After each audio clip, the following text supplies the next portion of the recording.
सतगुरु और साध संगत की कथा। गांव से दूर नदी के किनारे एक विशाल सभा लगी थी।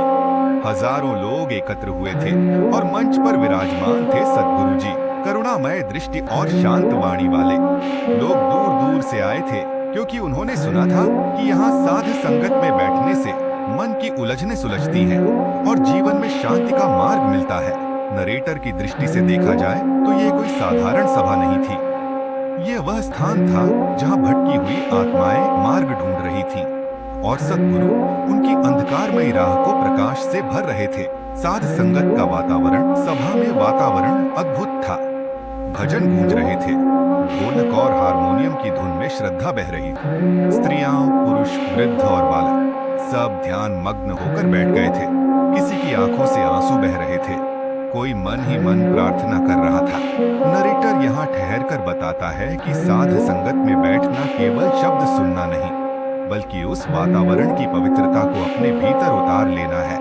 सतगुरु की वाणी। सतगुरु जी ने मधुर स्वर में कहा, प्यारे सत्संगियों, जीवन का सुख धन, वैभव या पद से नहीं मिलता। सच्चा सुख तब मिलता है जब मन को मालिक से जोड़ दिया जाए। यह साधा संगत ही वह स्थान है जहाँ मन के मैल धुलते हैं और आत्मा को उसका असली घर याद आता है। लोग मंत्र मुग्ध होकर सुनते रहे। एक साधारण किसान जो अपने खेत खलिहान की चिंता में दिन रात घिरा रहता था, वह भी उसी क्षण समझ गया कि उसके दुखों का कारण उसका अशांत मन है। परिवर्तन की झलक। सभा के बीच एक युवक बैठा था।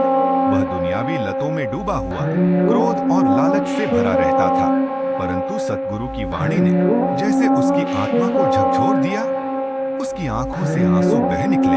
उसने मन ही मन सोचा, आज तक मैंने जीवन व्यर्थ गंवा दिया, पर अब से मैं मालिक के नाम से जुड़कर नई शुरुआत करूंगा। नरेटर यहाँ बताता है कि साध संगत का प्रभाव वैसा ही है जैसे अंधेरे कमरे में दीपक जला देना। थोड़ी सी ज्योति आते ही अंधकार मिट जाता है। सतगुरु का उपदेश। सतगुरु जी ने आगे कहा, साध संगत वह खेत है जहाँ प्रेम का बीज बोया जाता है। जब यह बीज सेवा और सुमिरन से सींचा जाता है, तब मन में करुणा, दया और शांति का फल उगता है। परंतु याद रहे, केवल सुनना ही काफी नहीं, अमल करना जरूरी है। सभा में बैठे लोग जैसे अपने भीतर झांकने लगे। किसी ने सोचा, अब मैं व्यर्थ झगड़ों से दूर रहूंगा। किसी ने निश्चय किया, अब से मैं रोज सेवा करूंगा। सभा का समापन भजन गूंजे। सतगुरु दया के सागर हैं। लोग खड़े होकर झूमने लगे। वातावरण इतना पवित्र था कि मानो आकाश भी झुककर आशीर्वाद दे रहा हो। सभा समाप्त हुई, परंतु लोगों के दिलों में एक नई ऊर्जा और उत्साह भर गया। निष्कर्ष। नरेटर अंत में कहता है, यह कहानी सतगुरु और साध संगत की है। सतगुरु वही है जो अज्ञान के अंधकार में दीपक जलाता है। साध संगत वही है जहाँ इंसान अपने दोष त्याग कर प्रेम और सत्य का मार्ग अपनाता है। धन संपत्ति क्षण भंगुर है, पर सतगुरु की वाणी और साध संगत का अनुभव जीवन भर के लिए अमर खजाना है।